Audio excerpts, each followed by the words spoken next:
Ja, mine damer og herrer, prøv at kigge en gang i det shackles. Vi skal lave den på guitar, man kan også lave den på bas.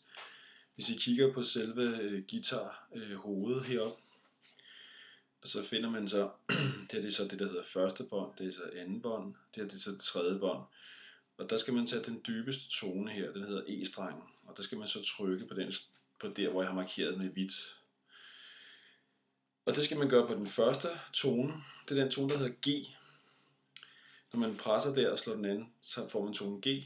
Den tone ovenover, den har jeg også markeret med noget hvidt. Der skal man slå den anden, det er den næstdybeste tone, den hedder tonen C. Og så skal man gå op og tage tonen her, som jeg har markeret med hvidt her. Den ligger altså i det, der hedder femte bånd. Hvis I kigger i forhold til hovedet, så er det 1, 2, 3, 4, femte bånd. Og det er så den næstdybeste streng. Lidt teknisk. Den dybeste først her. Og så den næstdybeste streng. Den samme bånd. Den lyder lidt sjov, fordi jeg har lagt det der hvide på der. Så tager man den femte bånd her.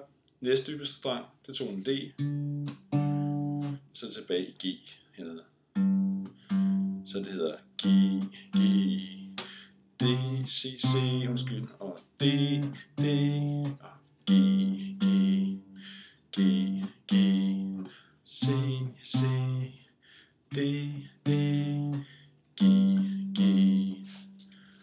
Altså, her, tredje bånd, tryk ind med jeres finger her, slå an.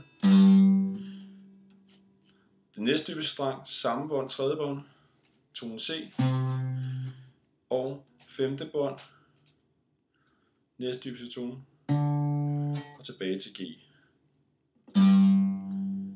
Good luck!